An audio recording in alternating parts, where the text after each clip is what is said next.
Llegamos ahora al capítulo 11 de este primer libro de Crónicas. Los que están estudiando con las notas y bosquejos que enviamos a nuestros oyentes podrán notar que estamos al comienzo de la tercera división de este libro. En los primeros 9 capítulos encontramos esa notable genealogía.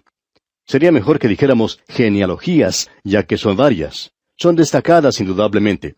Y tenemos ante nosotros algo digno de destacar, como ya mencionamos. Solo un capítulo dedicado a Saúl.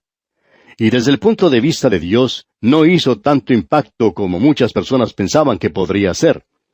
Desde el punto de vista de Dios, este hombre no impresionó al Señor para nada. Pero aquí en este capítulo 11, usted verá que tenemos en realidad 2 capítulos, ya que son el 11 y el 12, dedicados a los valientes de David. Tenemos luego los capítulos 13 al 16, donde se menciona a David y el arca. Más adelante, en el capítulo 17, se nos habla de David y el templo. La guerra de David se relata en los capítulos 18 hasta el 20. En el siguiente capítulo, el capítulo 21, es dedicado al pecado de David y el censo del pueblo. Luego tenemos varios capítulos, desde el 22 hasta el 29, que consideran la preparación y organización para edificar el templo de parte de David. Podemos ver, por tanto, que lo que resta del libro es dedicado a hablar de David y su reino. Todo está relacionado con David. En cuanto a eso, diremos que la genealogía que se menciona es la genealogía que nos lleva hasta David y, por supuesto, más allá de David, contempla la familia de David. Él es quien ocupa el lugar destacado ahora en este libro. En el próximo libro, el segundo libro de Crónicas, veremos a la familia de David. El linaje que se sigue allí es el linaje de David. Se da muy poca atención al reino del norte, después de su rebelión y su separación del reino de la familia de David. De modo que nos encontramos en una sección importante, y el énfasis está puesto en David. Sería bueno notar el énfasis dado por Dios a ciertas cosas en la vida de David, mientras que otras son casi pasadas por alto. Por ejemplo, acabamos de mencionar el pecado de David en el capítulo 21. Ahora, eso no tiene nada que ver con Betsabé. Lo que él hizo fue un censo de la gente, y esto no es tratado en ninguna otra parte. Diríamos que a los ojos de Dios, este fue el pecado más grande, y este es el que se destaca en este libro. Creemos que en estos días hay muchas personas, y muchos creyentes también, que consideran que algunas cosas son pecado, y hay otras que no consideran como pecado. Y van a llegar a la presencia de Dios algún día y van a descubrir que estaban completamente equivocados en conexión con esto, que no estaban tan seguros como creían que estaban. Lo que ellos creían que era un gran pecado, quizás no lo era. Y lo que pensaban que era algo muy leve y sin importancia, Dios lo había considerado como un pecado. En la vida de David, todos pueden señalar el pecado que cometió con Betsabé. Y Dios lo castigó por ello. Fue un pecado terrible, sin duda. Pero Dios lo perdonó porque él llegó y confesó su pecado al Señor. Pero este asunto del censo no parece ser algo muy malo. Sin embargo, vamos a ver que era algo importante en lo que a Dios se refiere y también veremos por qué. Quizás sea bueno para nosotros lograr una perspectiva diferente en cuanto a lo que realmente es el pecado. Es decir, el pecado en cuanto a ciertos hechos, algunas cosas que usted hace y ciertas cosas que dejamos de hacer. Vimos eso especialmente en nuestro estudio de la epístola a los Romanos, y el gran principio que Dios señala allí para nosotros. Bueno, lamentablemente, amigo oyente, nuestro tiempo ha tocado ya a su fin y tenemos que detenernos aquí, pero entraremos en el estudio de este capítulo 11, Dios mediante, en nuestro próximo programa. Continuamos hoy nuestro recorrido por este primer libro de Crónicas, y llegamos al capítulo 11. Y en nuestro programa anterior decíamos que estamos aquí al comienzo de la tercera división de este libro. En los primeros 9 capítulos encontramos esa notable genealogía, o mejor, genealogías, ya que son varias. Son destacadas indudablemente. Tenemos ante nosotros algo digno de destacar. Solo un capítulo es dedicado a Saúl.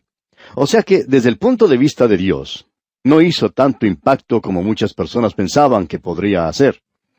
Desde el punto de vista de Dios, este hombre no impresionó al Señor para nada. Pero aquí, en el capítulo 11, donde comenzamos hoy, veremos que hay en realidad 2 capítulos, ya que se trata de los capítulos 11 y el 12 dedicados a los valientes de David. Así es que nos encontramos en una sección importante, y el énfasis cae sobre David. Y sería bueno notar el énfasis dado por Dios a ciertas cosas en la vida de David, mientras que otras son casi pasadas por alto. Por ejemplo, el pecado de David, que se considera en el capítulo 21 de este primer libro de Crónicas, no tiene nada que ver con Betsabé. Lo que él hizo fue un censo de la gente, y esto no es tratado en ninguna otra parte. Diríamos que ante los ojos de Dios, este fue el pecado más grande. Y este es el que se destaca en este libro. Creemos, amigo oyente, que en estos días hay muchas personas y muchos creyentes también que consideran que algunas cosas son pecado y hay otras que no consideran como pecado. Pero van a llegar a la presencia de Dios un día y van a descubrir que estaban completamente equivocados en conexión con esto, que no estaban tan seguros como creían que estaban. Lo que ellos creían que era un gran pecado, quizá no lo era. Y lo que pensaban que era algo muy leve y sin importancia, Dios lo había considerado como un pecado. En la vida de David, todos pueden señalar el pecado que cometió con Betsabé, y Dios lo castigó por eso. Fue un pecado terrible, indudablemente, pero Dios lo perdonó porque él llegó y confesó su pecado al Señor. Pero este asunto del censo no parece ser algo muy malo. Sin embargo, veremos que fue algo importante en cuanto a lo que Dios se refiere. Y también veremos por qué.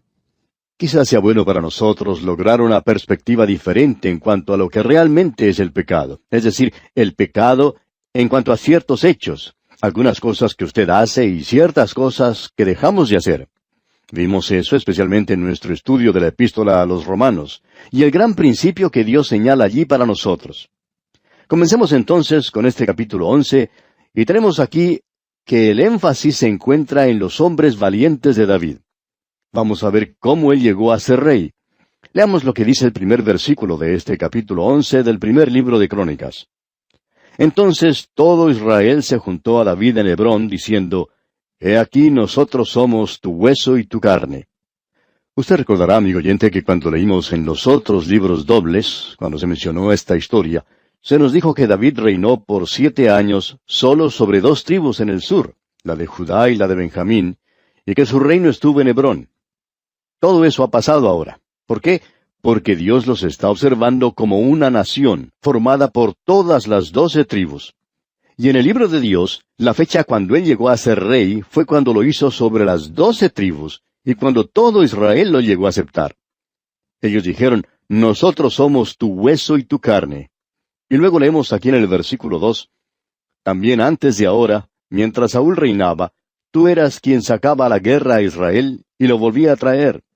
También Jehová tu Dios te ha dicho, tú apacentarás a mi pueblo Israel, y tú serás príncipe sobre Israel mi pueblo. Usted puede notar que ellos están reconociendo la mano de Dios, y que David no llega a ser rey hasta cuando todo el pueblo lo acepta como el elegido de Dios. Esto comenzó 7 años después que comenzó a reinar a la muerte de Saúl. Ahora el versículo 3 dice, Y vinieron todos los ancianos de Israel al rey en Hebrón, y David hizo con ellos pacto delante de Jehová, y ungieron a David por rey sobre Israel, conforme a la palabra de Jehová por medio de Samuel. Ahora David es ungido como rey de las 12 tribus, y en cuanto a Dios se refiere, entonces es cuando comenzó a reinar. Se nos dijo antes que reinó 7 años sobre 2 tribus, pero aquí no. Leamos ahora el versículo 4. Entonces se fue David con todo Israel a Jerusalén, la cual es Jebús, y los jebuseos habitaban en aquella tierra. David había inspeccionado esa tierra. Creemos que él había estudiado muy bien todo lo que en ella había y la conocía como la palma de su mano. La conocía mejor quizá que los espías que habían sido enviados por Josué. Él conocía mucho de aquel lugar. Jerusalén era la ciudad que él eligió para ser la capital de la nación. Ese sería el lugar elegido para edificar el templo. Él hizo de esa ciudad la capital. Fue lo que él eligió y también lo que eligió Dios. Ahora tenemos mucha información en la palabra de Dios sobre la ciudad de Jerusalén. Y tenemos que aclarar que ella no es la misma o estaba en las mismas condiciones que la Jerusalén de hoy. Modernas excavaciones han demostrado que el muro de la ciudad estaba orientado en la dirección opuesta a la que tiene el día de hoy. La ciudad de David estaba ubicada en una depresión y uno siempre debía mirar hacia arriba cuando miraba al templo. Más tarde, cuando el muro fue trasladado a otro lugar, fue colocado en el monte Sión, y en una posición más elevada. Y desde ese lugar se miraba hacia abajo cuando uno observaba el templo. Esa es la forma actual. Gran parte de la ciudad de Jerusalén se encuentra en nuestros días sobre la zona del templo. Esa zona del templo es el monte Moria, y es un cerro en el mismo centro de la ciudad. Y del otro lado del muro está el Gólgota, el lugar de la calavera, donde el Señor Jesús fue crucificado. Este fue el lugar que David eligió. David tomó la fortaleza de Sión. En ese lugar hizo edificar su palacio. El monte Sión era un lugar muy especial para David. Veamos ahora lo que nos declara el versículo 6. Y David había dicho, el que primero derrote a los jebuseos será cabeza y jefe. Entonces Joab, hijo de Sarvia, subió el primero y fue hecho jefe. Este hombre Joab era el número 1 en el servicio de David. Él era el primero, podemos decir que él era su consejero, el que comandaba el ejército. Él pertenecía a los valientes de David. Usted recordará que se nos ha dicho algo de sus hazañas cuando él se presentó por primera vez ante David, cómo guió al ejército y cómo luchó por David. Así es que este hombre llegó a ser capitán del ejército. Él era el que dirigía todos los asuntos militares en los días de David. Él estaba comandando todo lo relacionado con el ejército, la marina y todo lo demás que podía haber existido militarmente en esos días. Dentro de unos momentos vamos a ver la lista de los hombres valientes de David, pero antes, notemos el versículo 7 de este capítulo 11. Y David habitó en la fortaleza, y por esto la llamaron la ciudad de David. La ciudad de David es el área del monte Sión. A David le encantaba ese lugar. Aparentemente allí mismo Hiram construyó el palacio. Eso es importante y lo debemos notar. Veamos ahora el versículo 8. Y edificó la ciudad alrededor desde Milo hasta el muro, y Joab reparó el resto de la ciudad. Joab no solo es un soldado, sino que también es un arquitecto. Él estaba a cargo de la reconstrucción de la ciudad. Y pasamos ahora al versículo 9. Y David iba adelantando y creciendo, y Jehová de los ejércitos estaba con él. David llegó a su reino al lugar más alto posible. Pensamos que cuando uno mira o estudia cualquier ciudad de la historia antigua, cuando uno observa grandes naciones en el mundo, como lo fueron Egipto, Babilonia o Persia, y aún antes que ellas, la nación Etea, es necesario recordar que fue David quien llevó a esta gente al lugar de notabilidad e influencia por todo el mundo. Esa fue la base que permitió a Salomón presentar un testimonio al mundo en esos días. Y ahora tenemos la lista de los hombres valientes de David. Parecería algo extraño que esa lista esté incluida en este relato. Estos fueron los hombres que se unieron con David cuando éste fue rechazado. Ahora que él llega a ocupar una elevada posición, como lo es la de rey, ellos también son ascendidos en sus posiciones. Debemos decir aquí que existe una correlación entre esta situación y el Señor Jesucristo, y es algo que no debemos pasar por alto. El Señor Jesucristo está llamando hoy un pueblo para su nombre. Ellos son los hombres valientes del Señor. Los nuestros son días en los cuales Él es rechazado. De la misma manera como fue rechazado David, quien luego llegó a ser rey, pero que hasta ese momento no lo podía hacer porque Saúl estaba reinando. Dios le había dado a Saúl todas las oportunidades que necesitaba para corregirse, pero no lo hizo. Por eso se encontraba David en un estado de rechazo, pero él había logrado reunir a sus hombres de valor. Ahora Cristo es rechazado por el mundo en nuestros días.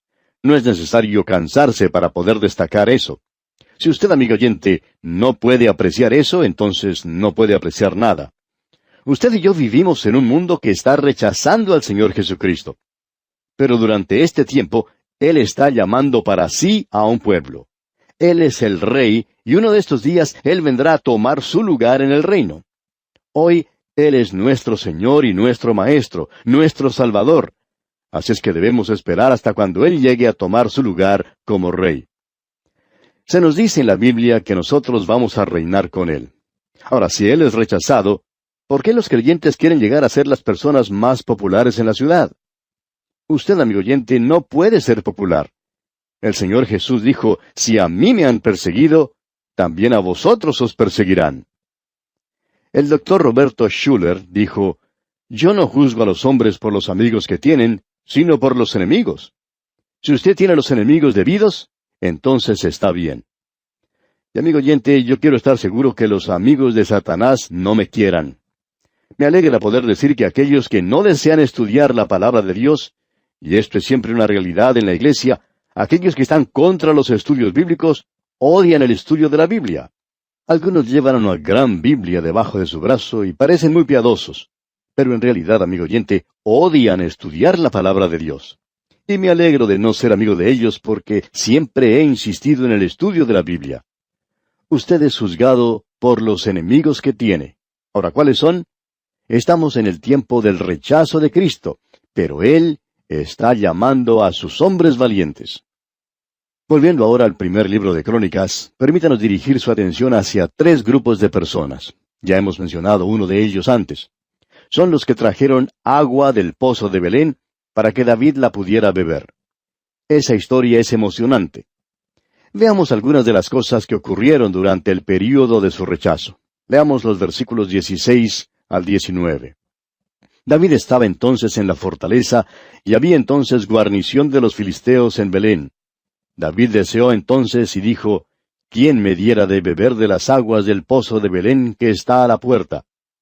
Y aquellos 3 rompieron por el campamento de los filisteos, y sacaron agua del pozo de Belén que está a la puerta, y la tomaron y la trajeron a David. Mas él no la quiso beber, sino que la derramó para Jehová, y dijo, Guárdeme mi Dios de hacer esto. ¿Había yo de beber la sangre y la vida de estos varones, que con peligro de sus vidas la han traído? Y no la quiso beber. Esto hicieron aquellos 3 valientes. Estos hombres son destacados como los más valientes. Y lo que usted puede ver es un cuadro hermoso. David había pasado su infancia en Belén. Esa era su ciudad natal. A la entrada de la ciudad había un pozo del cual en muchas ocasiones, cuando regresaba de cuidar sus ovejas, cansado y sediento, podía beber el agua para saciar su sed. En estos momentos los filisteos lo tienen rodeado y no puede ir al pozo a beber. Y él exclama entonces, ¿quién me diera de beber de las aguas del pozo de Belén? Era solo la expresión de un deseo, nada más, no era una orden. Pero esos 3 hombres rompieron el cerco de los filisteos, consiguieron el agua y se la trajeron. Lo interesante en la historia es que David no quiso aceptar el agua. Es decir, no la aceptó para beberla. La aceptó, pero para derramarla como una ofrenda a Jehová. ¡Qué hermoso cuadro es este, amigo oyente! Agua del pozo de Belén. Ahora, ¿cuál es el agua de Belén? Ninguna otra cosa, sino Cristo mismo. Piense, amigo oyente, en los innumerables actos de valor llevados a cabo por aquellos que a través de los siglos han ido a buscar esa agua para llevarla a un mundo sediento. Podemos pensar en cientos y cientos de personas que han dejado sus hogares para ir a tierras lejanas llevando consigo el agua de vida. En todos los países del mundo, ya sean de Europa, América Hispana, África y Asia, se puede ver hombres y mujeres dedicados, consagrados a esa tarea. Ellos han tenido que pasar muchas barreras para poder llevar consigo la palabra de Dios a quienes no la conocen. Creemos que el Señor no se ha olvidado de ellos. Estos 3 hombres de valor, pues, irrumpieron a través de las fuerzas enemigas para cumplir su cometido. Fue algo maravilloso lo que hicieron. Luego notamos lo que hizo David con el agua. Lo que él había expresado no era una orden, solamente un deseo. Pero el Señor Jesús nos ha dado una orden de ir y predicar el Evangelio. Pero volviendo a David, ¿notó usted lo que él hizo? Él no era egoísta. No nos sorprende el amor y la valentía demostrada por sus soldados. Ellos estaban dispuestos a sufrir por él, porque él estaba dispuesto a sufrir con ellos. Él no quería beber el agua porque sus hombres no tenían agua para beber. Así que él tomó un lugar con ellos. Él reconoció el valor de sus hombres. ¿Recuerda usted lo que el Señor Jesucristo dijo allá en la cruz? Lo leemos allá en el Salmo 22. Dice, he sido derramado como aguas. Él tomó su vida y la derramó como agua en la tierra. Él hoy tomó su lugar en esta tierra. Dice la Escritura, porque un niño nos es nacido, hijo nos es dado. Una historia de la Segunda Guerra Mundial cuenta que unos soldados habían quedado sin comunicación con su puesto de comando cuando una granada había cortado el cable de sus teléfonos de campaña. Se envió entonces a un soldado para que reparara el daño, y él hizo la conexión. Ahora el soldado no regresó. Cuando la batalla terminó, lo encontraron muerto, pero aún tenía en sus manos el alambre del teléfono uniendo las dos puntas. Él había hecho el contacto. El Señor Jesucristo, amigo oyente, es quien ha sido derramado como agua. Él hizo el sacrificio. Y nosotros también tenemos que hacer el sacrificio si queremos ser recompensados por Él. No es como algunos piensan que Él recompensará a todos. Ahora, el tercer incidente que deseamos resaltar es uno que es muy apreciado y se encuentra aquí en el versículo 22 de este capítulo 11 del primer libro de Crónicas. Leamos este versículo 22. Benaía, hijo de Joiada, hijo de un varón valiente de Cabseel, de grandes hechos. Él venció a los 2 leones de Moab. También descendió y mató a un león en medio de un foso en tiempo de nieve. Esto sí que nos gusta, amigo oyente. Esto es realmente interesante porque este hombre mató a un león. ¿Y notó usted cuando lo hizo? Lo hizo en un día de nieve. Es maravilloso tener creyentes que van a las reuniones cuando está lloviendo, en un domingo por la noche, o a una reunión durante la semana. El Señor no deja pasar esas cosas desapercibidas, amigo oyente.